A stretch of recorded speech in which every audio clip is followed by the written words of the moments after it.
ఇక్కడ భగవంతుడు అందుకేందో చెప్పాడు, జీవుల యొక్క సంస్కార భేదం చేత అనేక తరగతులుగా ఉంటారు. అంతఃకరణ శుద్ధి కలిగిన వారికి జ్ఞానయోగం, అంతఃకరణ శుద్ధి కలగని వారికి నిష్కామ కర్మయోగం ఆచరించాలి. ఎందుకు అనంటే నకర్మణామనారంభాన్ నైష్కమ్యం పురుషోష్ణుతే నచ సన్యసనాదేవ సిద్ధిం సమధిగచ్చతి అని భగవంతుడు చెప్తున్నాడు. జీవుడు చేయవలసినటువంటి అనుష్ఠానములు చేయకపోవడం చేత నిష్కామ కర్మల ద్వారా పొందదగిన పదవిని పొందడు. చూడండి, ఈ జీవుడు చేయవలసిన అనుష్ఠానాలు చేయకపోతే నిష్కామ కర్మ ద్వారా పొందదగినటువంటి ఆ ఫలితాన్ని పొందలేడు. నిష్కామ కర్మానుష్ఠానమును వదులుటి చేత లేక దేహ సన్యాసం మాత్రము చేత నైష్కర్మ్య సిద్ధిని పొందడు అని చెప్పేస్తున్నాడు. కొంతమంది సన్యాసం అంటారు, మాకే కర్మలు అవసరం లేదు, మేము అన్ని విడిచిపెట్టేసాం, మేము ఏం చేయకపోయినా పర్వాలేదు అంటుంటారు. అది దేహ సన్యాసానికి కాదు, ఆత్మ సన్యాసం. ఇది నిష్కామ కర్మానుష్ఠానము, నిష్కామ కర్మానుష్ఠానాన్ని వదులుట చేత లేక దేహ సన్యాసం మాత్రం చేత నైష్కర్మ్య సిద్ధిని పొందలేడు. అంటే కర్మలో ఒక కర్మ నిష్కామ కర్మ చేస్తే ఏదైతే తనకు ఫలితం కలుగుతుందో ఆ ఫలితాన్ని పొందలేడు. ఎప్పుడు? కర్మలు వదిలిస్తే. ఎందుకు? సోమరతనంతో. నేను అన్నీ చేసేసానంటాడు, ఏది చేయలేదు. అటువంటి వాడు కర్మ ఫలితాన్ని అతడు నైష్కర్మ్యం అంటే నిష్కామ కర్మల ద్వారా వచ్చిన ఫలితాన్ని అతడు పొందలేడు.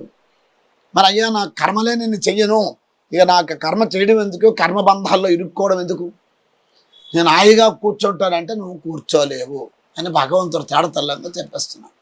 నహి కశ్చిత్ క్షణమపి జాతతిష్ఠతి అకర్మకృతం కార్యతే హ్యవస కర్మ సర్వ ప్రకృతి జయద్గుణై.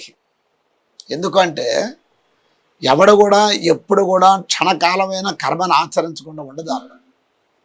చెయ్యి కదిపాయంటే కర్మ, కళ్ళు రెప్పపాట్లు వేసామంటే కర్మ, ఇట్లా కాళ్ళు కదిపామంటే కర్మ, ఇట్లాగా తల రుద్దుకున్నామంటే కర్మ, ఇట్లా సెల చూస్తున్నామంటే కర్మ, ఇట్లా చెవులతో విన్నామంటే కర్మ, కాళ్ళు చాచుకొని కూర్చున్నామంటే కర్మే, ఒట్టిగా కూర్చున్నావా కర్మ, ఇక్కడ కూర్చొని ఆలోచిస్తున్నా కర్మే. నువ్వు కర్మ చేయకుండా ఎట్లా ఉంటావయ్యా? ప్రతివాడు స్వభావం వల్ల తన యొక్క స్వభావం వల్ల కలిగినటువంటి సేమే సత్వము రజస్సు తమస్సు, ఈ 3 గుణాలు, ఈ సత్వరజస్తమో గుణాలు చేత అస్వతంత్రుడయి వాటికి లొంగి కర్మను చేస్తూనే ఉంటాడు, చేస్తూనే ఉన్నాడు అని అర్థం ఇక్కడ. అట్లా సర్వప్రకృతి జైర్గుణై కార్యతే హ్యవస కర్మ. తన స్వభావాన్ని అనుసరించి ప్రతి ఒక్కడు కూడా వాడికి ఊరికి కూర్చోమన్నా వాడు ఉండడు.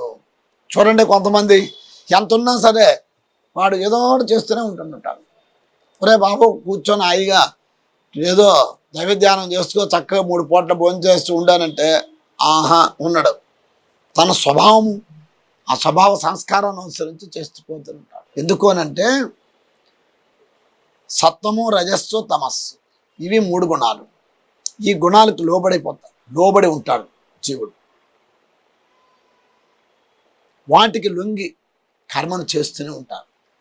ఈ 3 గుణాలు దాటిపోతే కర్మ లేదు. అట్లా అందుకే భగవంతుడు ఇదే దాంట్లో అర్జునుడికి చెప్తాడు, అర్జున త్రైగుణ్య విషయ వేదాహ నిస్త్రేగుణ్యో భవార్జున. అట్లా ఈ వేదాలన్నీ కూడా ఈ 3 గుణాల గురిండే చెప్తున్నాయి. నువ్వు ఈ 3 గుణాలను దాటిపోవాలి. అట్లా నువ్వు గుణాతీతుడు కావాలి. గుణాతీతుడు అయిన వాడే మోక్షానికి అర్హుడు.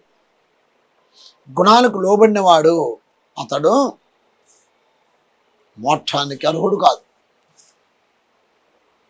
అందుకు కాబట్టి సోమరులు దేహంతో ఫలాపేక్షారహితములైన సత్కర్మలు చేయకపోయినను అంతఃకరణములో సంస్కారములు వాసనలు ఉండు వరకు వారి మనస్సు మాత్రం ప్రపంచంలోనే సంచరిస్తూనే ఉంటుంది. ఇప్పుడు సోమరులుగా కొంతమంది ఉంటారు, వాళ్ళు ఏ పని చేయాలి కానీ కూర్చుని ఉంటారు. ఇక్కడ కూర్చొని మొత్తం ప్రపంచం అంతా ఆలోచిస్తూనే ఉంటారు. ఎందుకు? ఆ సంస్కారం అట్లా ఉంది వాళ్ళకి, ఆ సంస్కారం అట్లా ఉన్నాయి.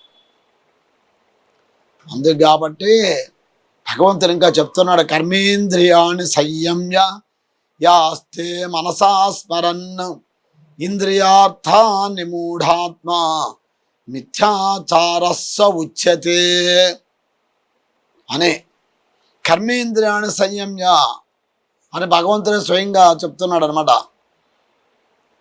కొంతమంది మూఢబుద్ధి గలవాడు కర్మేంద్రియాల్ని జ్ఞానేంద్రియాన్ని అణచిపెట్టి ఇంద్రియ విషయములను మనస్సుతో స్మరిస్తూ ఉంటాడు, అతడే మోసగాడు. కర్మేంద్రియాన్ని జ్ఞానేంద్రియాన్ని అణచిపెడతాడు, మనస్సుతో ఇంద్రియ విషయాల్ని మనస్సుతో స్మరిస్తుంటున్నాడు. ఇంద్రియ విషయాలని, ఇంద్రియాలు ఎక్కడే ఉంటాయి, మనస్సు ఇక్కడే ఉంటుంది, అక్కడెక్కడో ఆలోచిస్తూ ఉంటాడు. ఆహా, ఆ రోజు ఎట్లా జరిగింది, ఈరోజు ఎట్లా జరిగింది, నేను ఎట్లా చేయకపోతే అట్లా జరుగుని ఉండునేమో అని అక్కడెక్కడో బజ్జీలు చూస్తాడు, వింటాడు, బజ్జీలు సమోసాలు చూస్తాడు బార్ మార్కెట్లో, ఇక్కడికి వచ్చి ఆలోచిస్తూ ఉంటుంటాడు. అక్కడ కొనడానికి తినడానికి లేదు, సోమరివీడు, వీడు పనిచేయడు, కానీ ఇక్కడ మనసుతో మాత్రం వాటిని ఆలోచిస్తుంటాడు. అతడు ఎవరు? ఇక్కడ కూర్చుంటాడు, నేను ఏమీ చేయలేదు అని అంటాడు. అట్లాగే ఇక్కడ ధ్యానాన్ని కూర్చుంటాడు, అక్కడెక్కడో ఆలోచిస్తూ ఉంటాడు. ఇక్కడ జపానికి కూర్చొని ఉంటాడు, మనస్సు ఎక్కడో ఆలోచిస్తూ ఉంటాడు. చూడండి, అందుకు కాబట్టి వీళ్ళు భగవంతుడు చెప్పాడు వీళ్ళని ఏమని, మిథ్యాచార, వీళ్ళు కపటాచారం కలిగిన వారు. కపటాచారం, కపటం అంటే ఏమిటి అంటే మనస్సులోని ఒకటి బయట ఒకటి, మనసులో ఒకటి ఆలోచిస్తాడు, బయట ఒకటి చేస్తాడు, బయట ఒకటి చెప్తాడు, మనసులో ఇంకోటి ఆలోచిస్తాడు. వీళ్ళు కపటలు, వీళ్ళతో చాలా డేంజరస్. అందుకు కాబట్టి బాహ్యాభ్యంతరాలు రెండు శుద్ధంగా ఉండాలి, అప్పుడే నిష్కలమైనటువంటిది కలుగుతుంది. అట్టి నిర్మలాత్ముడు మాత్రమే శుద్ధాంతాత్మ దర్శించగలడు అని భగవంతుడు చెప్తున్నారు. అందుకే నియతం కురుకర్మత్వం కర్మజ్ఞాయోహి అకర్మణ శరీరయాత్రాపేచే తే నా ప్రసిద్ధేత్ అకర్మణ. ఎవరెవరు ఏ ఏ స్థితిలో ఉంటారో వారి వారికి తగిన అనుష్ఠానము చేయకుండుట కన్నా చేయుట మేలైనది. అర్జున, నీవు శాస్త్రం చేత నియమించబడినటువంటి అనుష్ఠానాన్ని నువ్వు తప్పక చెయ్యాలి. ఎందుకు అంటే కర్మ చేయకుండుట కంటే జీవనయాత్ర జరగదు కదా. ఇప్పుడు నువ్వు కర్మ చేయలేదు, జీవనయాత్ర ఎట్లా జరుగుతుంది? నేనే పని చేయనంటే నువ్వు భోజనం చేయాలిగా, నీ భోజనం కోసమైనా కర్మ చేయాలిగా. ఆ కర్మ నిష్కామంగా చెయ్యు అని భగవంతుడు ఇన్ని విధాలుగా చెప్తున్నాడు. నువ్వు ఏ భోజనం కొరకైతే కర్మ చేసావో ఆ త్రాహారార్థం కర్మ కుర్యాత్ అనింద్యం. నీ ఆహారం కొరకు ఒక కర్మను నువ్వు చేయాలి, ఒక పనిని. ఆ పని ఎట్లా ఉండాలా? అది నింద్యం కాకూడదు. నింద్యం అంటే ఏమిటి? అది దూషించదగినదిగా ఉండకూడదు, అది సంతోషించదగినదిగా ఉండాలి. అది కర్మ.